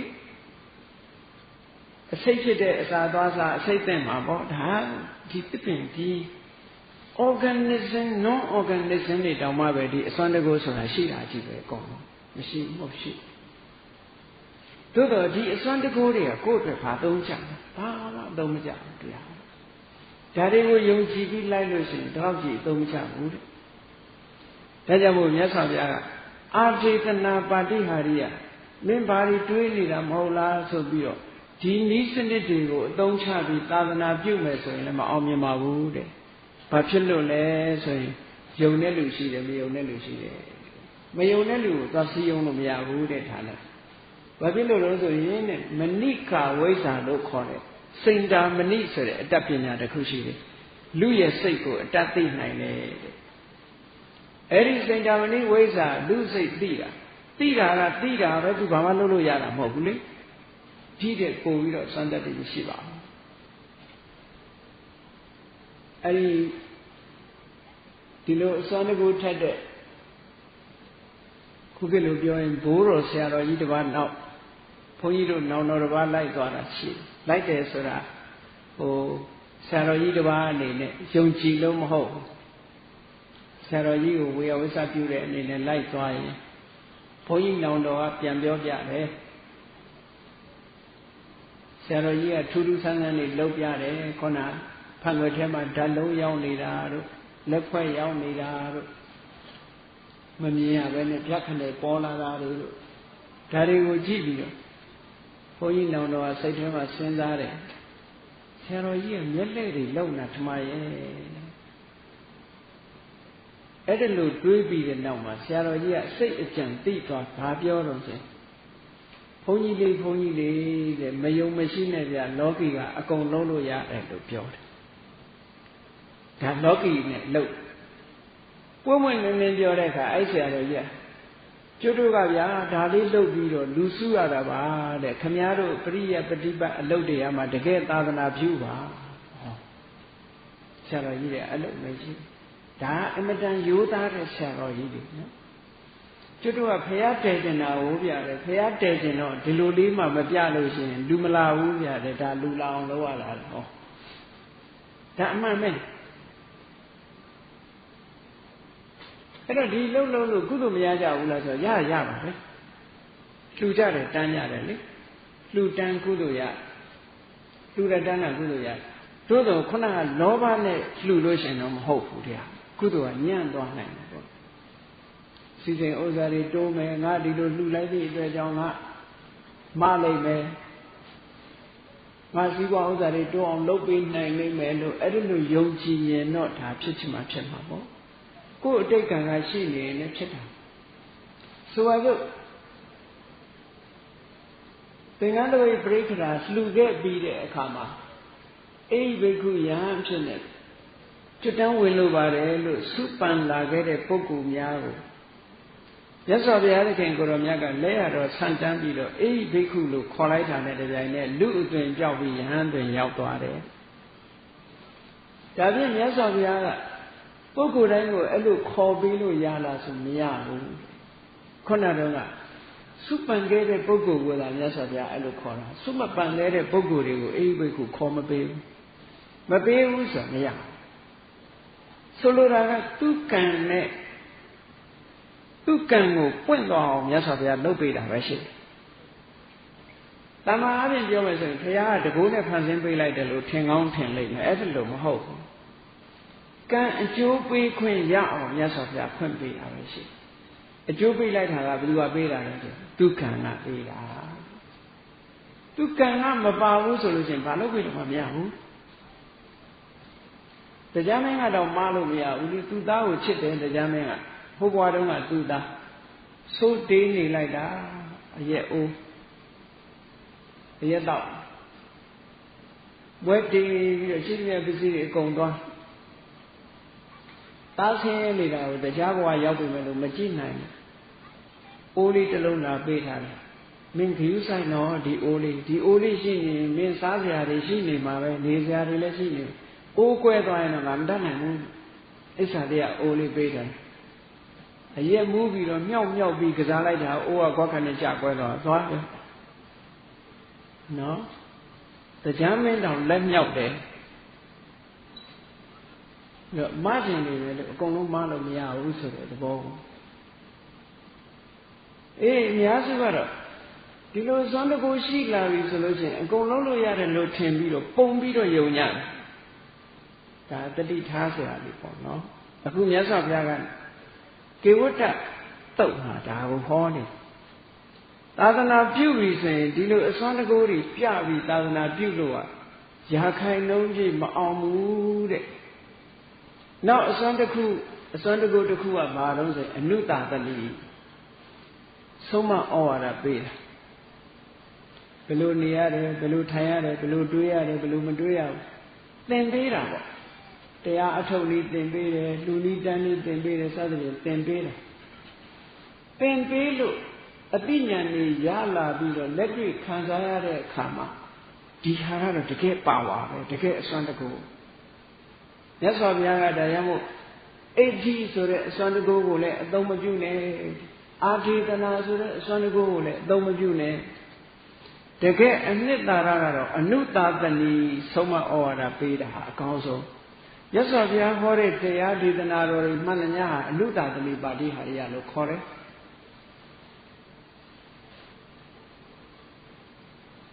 လောကကြီးမှာ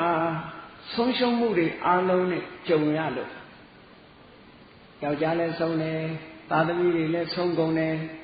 ဆွေမျိုးမိဘတွေလည်းကုန်သွားတယ်အယူမဘဝရောက်သွားတဲ့ပဒါစာတွေအယူဘဝကနေကဲတင်ပြီးတော့ယဟန္တာဖြစ်သွားအောင်ဆုံးမဩဝါဒနဲ့သွားပါဝါနဲ့လောက်တာမဟုတ်ဘူးနော်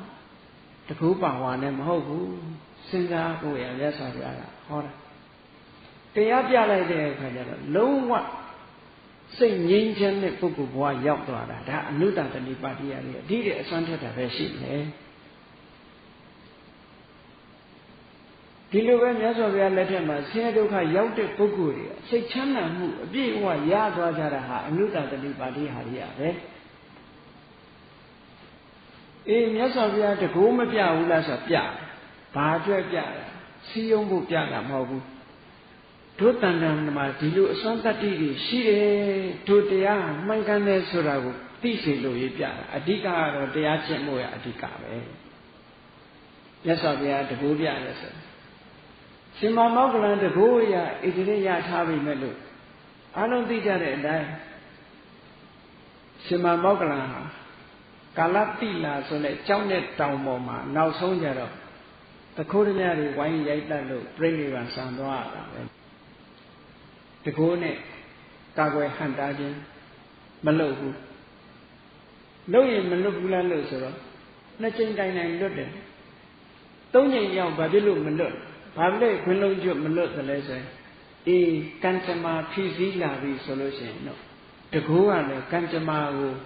လက်လျှော့လိုက်ရတာပဲစွမ်းတကိုးဆိုကံကြမ္မာကိုဘယ်သူမှမလွန်ဘူးအဲ့တော့ကံရဲ့အစွမ်းတကိုးဟာသာလေကိုယ့်ရဲ့တကယ်အစွမ်းတကိုးပဲကံကောင်းအောင်လုပ်နေဖို့ရခုနအနုတ္တတလိပါဠိဟာရီကဆုံးမဩဝါဒကိုနားလည်ဖို့လိုတယ်ဒီကနေ့ကဘာမှာဗုဒ္ဓဘာသာဥယျာဉ်ဟာတဖြည်းဖြည်းတိုးလာဘုန်းကြီးတို့နှစ်စဉ်နှစ်တိုင်း ဂျာမနီတို့နယ်သာလန်တို့အဲ့ဒီနိုင်ငံတွေတော့အဘိဓမ္မာသင်တန်းတွေတော့ပို့ချဘုရားဘာသာဥယျာများလာဘာဖြစ်လို့များလာသလဲလို့ဆိုတော့စိတ်ဖိစီးမှုတွေတော်တော်များလာတဲ့အခါကျတော့ထိုစိတ်ဖိစီးမှုတွေကို psychotherapist တွေ psychiatrist တို့နီးစနစ်တွေနဲ့ psychology တွေနဲ့ကုစားလို့မ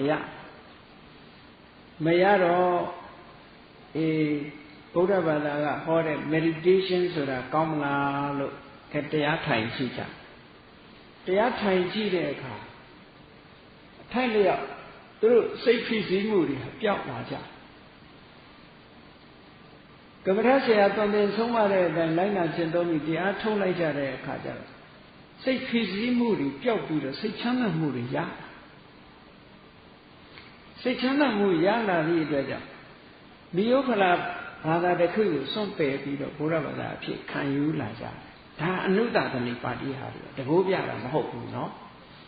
တရားကတကိုးပြတယ်လို့ပြောရင်ပြောဖို့မြတ်စွာဘုရားဟောထားတဲ့တရားဓမ္မတွေကလုံးဝမှန်တယ်တဲ့သက်ခါတော့တကယ်အမှန်တိုင်းဟောတာဒါကိုဒီတိုင်းလုပ်ရင်အဟုတ်ဖြစ်တယ်ပေါ့လူတိုင်းလုပ်သူတိုင်းဘုရားဘာသာယုံကြည်သည်ဖြစ်စေမယုံကြည်သည်ဖြစ်စေဒီလမ်းကြောင်းတိုင်းရှောက်ရင်ဒီလမ်းရောက်တာပဲဆိုပါစို့ဒီလမ်းကသွားရင်ရွှေကုန်းဘုရားရောက်တယ်လို့သိသည်ဖြစ်စေမသိသည်ဖြစ်စေယုံသည်ဖြစ်စေမယုံသည်ဖြစ်စေရွှေကုန်းဘုရားကိုဥတည်ဖောက်ထားတဲ့လမ်းကြီးကိုရှောက်ရင်တော့ရွှေကုန်းဘုရားရောက်မှသိချတယ်ဆိုလိုတာကလမ်းမှန်မှုအရေးကြီးတယ်လို့ပြောတာเนาะမြတ်စွာဘုရားကိုယ်တိုင်ကိုယ်ကဘုရားတရားဖြစ်ရင်ဘုရားဘာသာအဖြစ်ပြောင်းဖို့ဆိုတာမတိုက်တွန်းပါဘူးမတိုက်တွန်းဥဒ္ဓံပရိကတုတ်ဟာမြတ်စွာဘုရားအတိလင်းဟောထားတာရှိပရပိုက်တွေကိုတရားဟောရင်မြတ်စွာဘုရားအနေပြီးတော့မင်းတို့ငါပြောတဲ့ဟာကိုလုပ်ကြည့်ပါလားမင်းတို့ကထင်လိုက်မယ်တဲ့ငါတရားဟောနေတာငါဘာသာအတွက်စီယုံတယ်ဒီလိုအောင်းမေ့နေလိမ့်မယ်တဲ့ငါတပည့်ရှာတယ်လို့ထင်နေလိမ့်မယ်တဲ့ကဲငါပြောမယ်တဲ့မင်းတို့ဘာသာအတိုင်းထားမင်းတို့ဆရာနဲ့မင်းတို့တပည့်မင်းတို့ဘာသာအတိုင်းထားပြောင်းเสียမလို့သို့တော့ငါပြောတာလေးကိုမင်း9ရက်လောက်စမ်းကြည့်ဟောတရားသာစမ်းခိုင်းတာမြတ်စွာဘုရားဘာသာမပြောင်းခိုင်းဘူးဒါဥဒ္ဓံပရတုတ်မရှိတော့အဲ့ဒါကိုကြည့်လို့ရှိရင်အမှန်တရားဆိုတာသူကလက်ခံတာအခုဒီကနေ့နိုင်ငံသားတွေဘုရားဘာသာဖြစ်လာတယ်ဆိုတာသူလက်ခံလာကြတာဘယ်သူမှသွားစည်းရုံးတာမဟုတ်ဘူးဘယ်သူမှသွားစည်းရုံးပြီးလှုံ့ဆော်နေကြတာမဟုတ်ဘူးသူတို့ကိုယ်တိုင်ကမ္မထံတရားကိုအားထုတ်ရင်းကနေပြီးတော့ဘုရားဘာသာကိုစိတ်ဝင်စားလာတာစိတ်ဝင်စားလာတဲ့အခါမှာတကယ်ကိုဘုရားဘာသာဖြစ်လာကြဘုန်းကြီးတို့စီမှာအဘိဓမ္မာသင်တန်းအကျဉ်းချင်းတက်လာဂျာမန်အမျိုးသမီးကြီးတယောက်ဆိုလို့ရှိရင်ဗမာပြည်လာပြီးတော့သင်တန်းတက်ရင်ဘုရားဘာသာကိုစိတ်ဝင်စားတာ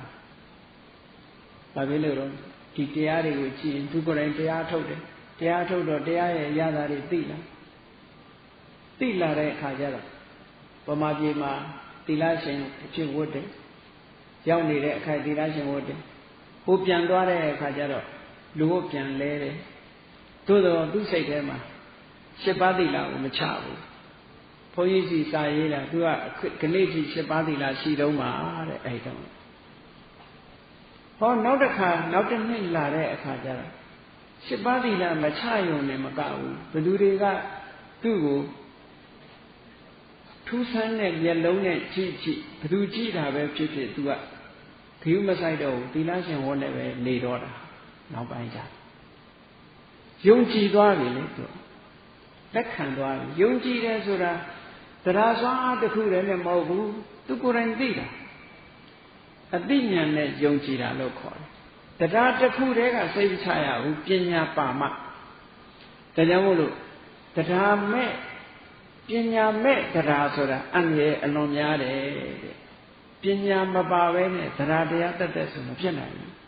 ခုနအစွမ်းတကူတွေပြရင်ပညာမပါဘဲနဲ့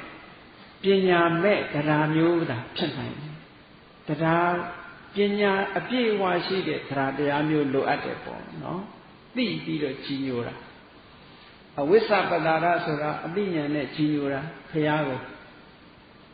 တရားကိုတန်ခါကိုအသိဉာဏ်နဲ့ကြီးညိုတာဒီကနေ့ဘုရားဘာသာအဖြစ်ကူးပြောင်းလာကြတယ်ဆိုတဲ့နိုင်ငံသားတွေဟာဘုရားတရားတန်ခါကိုကြီးညိုလာတယ်ဆိုတာခုနကသူတို့ကိုယ်တိုင်တရားကိုလေ့လာအားထုတ်ပြီးတော့ကြီးညိုလာကြတာတွေကြီးပဲများတယ်တဲ့ဘုန်းကြီးတို့ဂျာမနီဘာလင်မှာ Buddhist House ဆိုဒီကိုဂျမန်ဓမ္မတူတဲ့ကျောင်းတစ်ကျောင်းမှာ3 ပတ်ပြီးတော့မှသင်တန်းပို့ချနောက်ဆုံးပြီးတဲ့နေ့မှာအမျိုးသမီးတစ်ယောက်ကဘာလျှောက်တော့ဆိုရင်ဒီသင်တန်းတက်လိုက်ရတာသူ့ဘဝဟာလုံးဝပြောင်းလဲသွားပါတယ်လို့ဒါလျှောက်တယ်။နောက်မျိုးသမီးတစ်ယောက်ကဘာလျှောက်တော့ဆိုရင်သူဒီကနေ့ကနေစပြီးတိဘက်ဗုဒ္ဓဘာသာဝင်အဖြစ်ကနေပြီးထေရဝါဒဗုဒ္ဓဘာသာဝင်အဖြစ်ကိုကူးပြောင်းလိုက်ပါပြီလို့ဒီလိုလျှောက်တယ်။ဒါထူးထူးခြားခြားကျန်တဲ့လူတွေကတော့ထူးတွေမလျှောက်ဘူးမလျှောက်ပေမဲ့လို့ဒီတရားကိုရှင်းပြပြီးသူတို့တရားကိုသိလိုက်ရတဲ့အခါမှာကျင့်နှံ့မှုတွေအများကြီးရတယ်ဆိုတော့ထင်ရှားတယ်ပေါ့ဒါတွေကဘာလို့ဆိုရင်အနုတ္တတဏိပါဠိဟာတွေကတကိုးပြပြီးစီယုံတာမဟုတ်ဘူးတဲ့အမှန်တရားကိုထုတ်ဖော်ပြောကြားပြီးတော့ဘုရားဘာသာရဲ့သာသနာတော်ကိုပြန်ပေါအောင်လုပ်တာဒါအနုတ္တတဏိပါဠိဟာရလို့ခေါ်တယ်မြတ်စွာဘုရားကအိဋ္ဌိဆိုတဲ့အစွမ်းတကူတွေပြပြီးစီယုံတာမျိုးတို့အာဒေသနာဆိုတဲ့ဒီလူတယောက်ရဲ့စိတ်ကိုရည်ညွှန်းပြောဆိုတဲ့အတ္တဟောတာမျိုးတွေကိုဟောပြီးတော့စီယုံတာမျိုးတို့ဒီဟာတွေကမအောင်မြင်နိုင်ဘူးတဲ့တကယ်အစစ်မှန်အနုတ္တတဏိလို့ခေါ်တဲ့ဆုံးမဩဝါဒပေးခြင်းကသာလေတရားဓမ္မကိုသင်ပြပေးခြင်းကသာလေသာသနာပြုတာဟာတကယ်စစ်မှန်တယ်။ဘာဖြစ်လို့လဲဆိုပညာရသွားတာဒါခုနတွေကတရားလောက်ပဲရနိုင်တယ်ပညာမရဘူး။မြတ်စွာဘုရားတရားတော်တွေကိုဟောပြောဆုံးမပေးတဲ့အခါကျပညာရလာတဲ့အခါကျသူကသူစဉ်းစားတတ်တယ်။သူကသူစဉ်းစားတတ်လာသည့်အတွက်ကြောင့်ယုံကြည်မှုတွေခိုင်မာတယ်။ခုနယုံကြည်မှုတွေမခိုင်မာဘူးတဲ့။ဟောခိုင်မာတဲ့ယုံကြည်မှုရဖို့အတွက်မြတ်စွာဘုရားကကေဝတ္တအဋ္ဌိဝိဒလို့ဆိုတဲ့ဒီနည်းနဲ့သာသနာပြုလည်းပဲမအောင်မြင်နိုင်ဘူးအာထေသနာလို့ခေါ်တဲ့ဒီနည်းနဲ့သာသနာပြုလည်းမအောင်နိုင်ဘူးငါခွင့်ပြုတာကအနုတ္တတဏိတစ်ခုတည်းပဲတို့လည်းပဲအခုတကိုးပြနေတာပဲလို့မြတ်စွာဘုရားဆိုတယ်နာလန္ဒမှာတို့ကမြေရှိုးမိုးပြန်ဆိုတဲ့တကိုးတွေလုံးမပြပေမဲ့လို့ဘယ်လိုနေရတယ်ဘယ်လိုထိုင်ရတယ်ဆိုတရားဓမ္မတွေဟောနေတာဟာဒါအစွမ်းတကူတွေပြနေတာပဲလို့ပြောတာနော်အဲ့တော့ဒီလိုတရားဓမ္မဟောပြီးတော့အစွမ်းတကူပြတဲ့အစွမ်းတတ္တိကသာလဲအလွန်ခိုင်မြဲတဲ့အရာဖြစ်တယ်ဘာဖြစ်လို့လဲဆိုရင်တစ်ဖက်သားကိုအသိဉာဏ်နဲ့ပေးပြီးသားဖြစ်သွားလို့ပဲအဲ့ဒါလို့အသိဉာဏ်မပေးဘူးဆိုလို့ရှိရင်ဘာဖြစ်နိုင်လို့အသိဉာဏ်မပါဘဲနဲ့ယုံကြည်မှုဟာ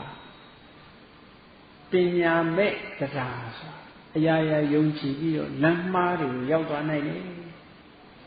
မြတ်စွာဘုရားလက်ထက်ကရှိတကောပင်ကြီးတွေဘလောက်ရှိအသိဉာဏ်အားနည်းသွားတဲ့ပုဂ္ဂိုလ်တယောက်ဟာပု္ပ္ပာတစ်ခုရဲ့အဖြေမှန်ကိုမထုတ်နိုင်ဘူးတဲ့အဲ့ဒီသုတ်တံမှာမြတ်စွာဘုရားကဆက်ပြီးဟောထားတာပြီးရင်ငါမေးခြင်းနဲ့ဖြေသန်းဟောဓာတ်ကြီးလေးပါးဘယ်မှာချုပ်တယ်လဲနောက်ဆုံးဓာတ်ကြီးလေးပါးဘယ်မှာကုန်သွားတယ်လဲသူဒီမေးခွန်းမေးတော့နတ်တရားပါပြောဟာကိုတော်တပည့်တော်တို့မသိဘူးဒီဟာတပည့်တော်တို့ရဲ့တကိုးကြီးတယ်နတ်မင်းကြီး၄ယောက်ရှိတယ်အဲ့ဒီမေးကြည့်တပည့်တော်တို့ရဲ့တကိုးကြီးတယ်ဟာနတ်မင်းကြီး၄ယောက်စီသွားဓာတ်ကြီးလေးပါးဘယ်မှာချုပ်လဲနတ်မင်းကြီးတွေရတယ်စိတ်ညစ်တယ်ဒီကိုတော်ဒါပဲထုတ်တယ်တို့လည်းပဲသိမလို့နဲ့ကိုတော်တပည့်တော်တို့ရဲ့တကိုးကြီးတဲ့တာဝရိန္ဒာနတ်တွေဆိုတာရှိတယ်အဲ့ဒီကိုသွားမေးပါဆိုတခါတက်သွားတာဝရိန္ဒာရောက်နတ်တွေမေးတော့တာဝရိန္ဒာနတ်တွေကလည်းတပည့်တော်တို့လည်းမသိဘူးတပည့်တော်တို့ရဲ့တကိုးကြီးတဲ့ဘုရင်တရားမင်းဆိုတာရှိတယ်သူမေးကြည့်ပါဆိုသွားမေးတရားမင်းကလည်းသူမသိဘူးတဲ့ဒီဖြစ်အဲ့ဒီလိုနဲ့တက်သွားလိုက်တာတာဝရိန္ဒာကနေယာမှာ တုတိတာနေမာနရတိပရဏိမိတဝတ္တပတိနတ်ပြည်6ထပ်ဂုံရောသူ့အဖြေမထွက်ဘူးအဲ့ဒါလေးဗြဟ္မာပြည်တစ်ခါတက်သွားတယ်ဗြဟ္မာပြည်ရောက်တော့ဗြဟ္မာတွေသွားမေးတော့ဗြဟ္မာတွေကလည်းသူတို့လည်းမသိဘူးတဲ့ဒီအဖြေဒါပေမဲ့သူတို့တဲ့တကိုးကြီးတဲ့ဗြဟ္မာမင်းကြီးဆိုတာရှိတယ်တဲ့ဆိုတော့အဲ့ဒီကိုတော့နေပါအောင်အဲ့ဒီဗြဟ္မာမင်းကြီးကဘယ်မှာနေတာတော့ဗြဟ္မာမင်းကြီးဘယ်နေတယ်ဆိုတာကိုသူတို့မသိဘူးတဲ့လုံုံစိတ်ချရတဲ့နေရာနေတာဗြဟ္မာမင်းဘယ်နေရာနေတယ်ဆိုတာကိုသူတို့မသိဘူးတဲ့ဒါဖြင့်သူဘယ်တော့လာမလဲအဲ့ဒါလည်းမသိဘူးတဲ့အလင်းရောင်ကြီးတွေပေါ်လာရင်တော့မကြခင်သူရောက်လာတတ်တယ်တဲ့ဆိုတော့မကြခင်ပဲအလင်းရောင်ကြီးတွေပေါ်လာပြီးဗြဟ္မာမင်းကြီးဘွားကလည်းရောက်ဟန်ကြပြီဆိုပြီးတော့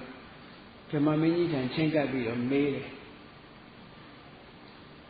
ဓာတ်ကြီးလေးပါးပဲမှချုပ်တာဆိုတော့ဗြဟ္မာမင်းကြီးကဒီမေးခွန်းမဖြေဘဲနဲ့မကြားကြအောင်ဆောင်ဘာပြောတာလဲကိုတော်တဲ့တပည့်တော်ကလောကကြီးကိုဖန်ဆင်းတဲ့ဗြဟ္မာမင်းကြီးတဲ့အရာခတ်သိမ်းကိုကျွန်တော်ကသိတယ်တဲ့အားလုံးကိုမြင်တယ်အားလုံးကိုလွှမ်းမိုးနိုင်တယ်ဆိုတော့အဲ့ဒီကိုတော်ကဟာဗြဟ္မာကြီးခမည်းကိုအစွမ်းတတ္တိတွေခမည်းရဲ့အစွမ်းတတ္တိတွေကိုမေးတာမဟုတ်ဘူးကျုပ်သိချင်တာကဟောဒီဓာတ်ကြီးလေးပါဘယ်မှာချုပ်တုံသိချင်တာလို့ဆိုဗြဟ္မာကြီးကမဖြေဘူးသူဗြဟ္မာမင်းကြီးဖြစ်တဲ့အကြောင်းပဲထပ်ပြော3 နာရီတိမေးဟုတ်ကြောကလည်းအလိုက်မသိဘူးထပ်ပြီးအဲ့ဒီကျမှဗြဟ္မာကြီးကသူ့ကိုလက်တုပ်ပြီးတော့ခေါ်သွားတယ်လက်မောင်းဆွဲခေါ်သွားဗြဟ္မာပေမဲ့လို့တော့သူဗြဟ္မာကြားထဲမှာသူအထင်သေးမှကြောက်တယ်သူကလည်းအဲ့ဒီကိုယ်တော်ကိုလက်တုပ်ပြီးအဝေးခေါ်သွားတယ်ခေါ်သွားပြီးတော့ကိုတော်တဲ့ဒီပု္ပ္ပာရဲ့အဖြစ်တပည့်တော်လည်းမသိဘူးတဲ့ဒါပေမဲ့လို့ဒီနာရှိတဲ့ဗြဟ္မာပရိသတ်တွေကတပည့်တော်တကိုးအကြီးဆုံးမသိတာဘာမှမရှိဘူးလို့သူတို့ကထင်တာတဲ့ဒါကြောင့်မို့သူတို့ရှိမပြောတာတဲ့ကဲလူရှိမပြောရလူတွေသာမဟုတ်ဘူးနော်အဲ့ဗြဟ္မာတွေကလည်းအဲ့လိုအဲ့ဗြဟ္မာကြီးကနောက်ကြပါပြောတော့ဒါကိုတော့အမှားတဲ့ဒီပု္ပ္ပာရဲ့အဖြေကဖះကလွဲလို့ဘူးမှမဖြစ်နိုင်ဘူးတဲ့ကိုတော့ဖះမမေးပဲနဲ့ဒီရောက်လာတာဒါကိုတော့အမှားသူကလမ်းညွန်လိုက်တယ်လမ်းညွန်လိုက်တဲ့အခါကျတော့ဒီကိုတော့ဖះစီရောက်သွားဖះစီရောက်လာပြီးတော့ရှင်ဘုရားတဲ့ဓာတ်ကြီးလေးပါအကျွမ်းမဲ့ချုပ်တာပဲနေရာမှာချုပ်ပါသလဲဆိုမြတ်စွာဘုရားကယဟန်နဲ့မမေးတဲ့ပု္ပ္ပာမှားနေတယ်ဓာတ်ကြီးလေးပါဆိုတာ organism non organism မခွဲဘူးသူကသက်ရှိသက်မဲ့မခွဲဘဲနဲ့ဓာတ်ကြီးလေးပဲဘယ်မှာချုပ်တယ်လဲမေးတာသူမေးကောင်းကတိတ်ကျပြန်တော့အားကြီးနေမှားနေမေးကောင်းကမှားနေလို့မြတ်စွာဘုရားကဒီလိုမမေးရဘူးတဲ့မေးကောင်းကဒါမှားနေတယ်ဘာလို့ဆိုသက်မဲ့ဓာတ်ကြီးတွေပါသွားမေးရဖြစ်မေးရမှာကသက်ရှိဓာတ်ကြီးလေးပါသက်ရှိတ attva တွေတဏ္ဍာမှာဖြစ်နေတဲ့ဓာတ်ကြီးလေးပါဘယ်မှာချုပ်တယ်လဲဒါမေးရအဲ့ဒါကြမှာအဖြေထွက်လို့ရတယ်ဆိုမြတ်စွာဘုရားကအဲ့ဒီမေးခွန်းကိုပြင်ပေးလိုက်တယ်မင်းမေးရမှာအဲ့လိုမမေးရဘူးတဲ့ဓာတ်ကြီးလေးပါထိုဓာတ်ကြီးလေးပါကိုမှီပြီးဖြစ်နေတဲ့ဒီဥပါဒယုတ်တွေအရှိအတူအစင်လှမလားဆိုတဲ့ဥပါဒယုတ်တွေရုပ်တည်နာနေအားလုံးဘယ်မှာချုပ်တယ်လဲလို့ဒီလိုမေးရမှာတဲ့ဓာတ်ကြီးလေးပါဘယ်မှာချုပ်တယ်လဲဆိုတော့ဒီမေးခွန်းကြီးကိုမပြည့်စုံဘူးမှားနေတယ်မေးခွန်းကိုပြင်ပေးပြီးတော့အဖြေကဒီလိုဆိုပြီးမြတ်စွာဘုရားဟောတယ်ဝိညာဏအနိဒတနာအနန္တံတပ္ပတောပပံဝိညာဏဆိုတာထူးခြားသောအသိဉာဏ်နဲ့သာသိနိုင်တဲ့နိဗ္ဗာန်နိဗ္ဗာန်ဆိုတာထူးခြားသောအသိဉာဏ်နဲ့မှသိလို့ရတယ်တဲ့တခြားအသိဉာဏ်နဲ့သိလို့မရဘူးတဲ့အနိဒတနာနိဗ္ဗာန်ဆိုတာပုံပန်းတဏ္ဍာနဲ့ပေါ်ပြလို့မရဘူးအနန္တနိဗ္ဗာန်မှာဖြစ်တဲ့အစဆိုတာမရှိဘူးချုပ်တဲ့အစဆိုတာမရှိဘူးနော်အစွန်းအစမရှိဘူးတဲ့အန္တလို့ဆိုတဲ့ဖြစ်တဲ့အစွန်းချုပ်တဲ့အစွန်းထိုနှစ်ခုရဲ့အလဲစကြဒါတွေမရှိဘူးသဗ္ဗတောပပံနိဗ္ဗာန်ဆိုတာဘယ်လမ်းကနေဝင်ကမ္မထမ်း40သို့မဟုတ်38ပါးဘယ်လမ်းကြောင်းကရှောက်နိဗ္ဗာန်ရောက်တာကြီးပဲ Eri Nivan so that Taya Mada Hori Taji Leva yo, Taji Leva would me Philly, Yodiari, Alo yo, Nandriari, Alo yo, a Gonon Chode. Yes, I have. Get Higuro the Guru Shiba. The Adamago sitting on a Madidi Draja, Hori Gosa, a Chiu, Mashaya Mania, Elisha. Mashaya Mania, Elisha, do ye a son of goody. London Mopona, Musa, no? A son of Goha, Kona Violet, the go 80 better. Take a same man, a dinner, Bama Bena. So young Bena, the go to she. Tejamolo, the goes of Akusiam, Hopu, Yoji, Mo. The get a son to go a city. The Adamago, Mangas of teaching and chitty. Tajamu Yasavia, a new that the party had Yasure. A son to go down's name. Puram Yasa, Tadana Buda, a council. No, we should move so that the goes and in that Tadana Buda and them all night rooted. To the Vasa day, Yin Bido, Pyo, 2 days. A tree channel with Titi, Yin Yolo, Luchinchi on Lopi, Tadana Bulo, and Yabu. The get Tadana Buda said, Simmanet the Adamari, Hopiobi, to Simmanet the Adamari, Luri Nale on Dinian baby, Tadana Puma, the get Simman, Luri Dinian Yadwabio, Pinya sheeted, Tarasan Ari, Lema, Mandia, British, and Machibare. Tajamu, the second girl, and bring that early. A swan the Gomia Tadana Sudemiama, the gate a swan the Gosura, Bale. Yes, of Yaya, a Soma, Lila, then you generate today. Yes, of Yaya, a Soma, the Yaro, Koran Tishio, Lila Jin, Pasu Jin, Chindonian, Nayu Jin, Dada Lin, the gate a swan the go power, the gate Chima, swan are the food. Never see on Yamo Pune, Power Shide, a Swandago, a Sipchide, Sura, Alu, Hori Kewoda, Doya, Soja Chabi, Puram Yasaya, the Adamari, Tishi Nale on Alu, Laina, Chendon, Naija, Basi,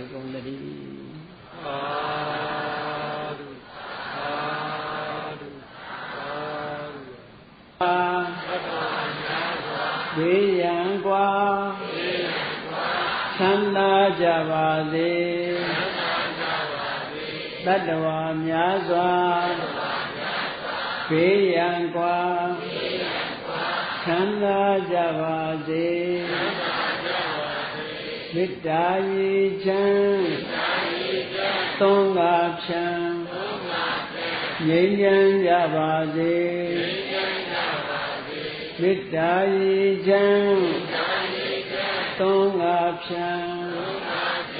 Yin Yavade, Besi Jama, Sechanda, Loya Sanda Pivade, Besi Jama, Sechanda, Loya Sanda Pivade. Damodaram Pivetavana Vida Tavi Tamuhada Asaramara Didibao Nivana Yandu Taro Damodaram Lovadoda Moa Saitao Kinjachi Diasego Pivetava Wanda Shimpya Taujaya Najaya Gonoja Vida Tavi Pusan Leda Saitao Hudamyarudi The Muheda Beja Bedrin, Yimedin the Ghetto, Gilsen, Joby Maya on Beja Agoni, Hondu, Sinzimedu, Chija Mazegondri, Asaramara, Ujin, Lequa, Najin, Lekin, Tijin, Sintado, Didivo, Gilina, Bukadin, Kinya, Sip Chipitado, Nevana, Neva Ugo, Imurodo.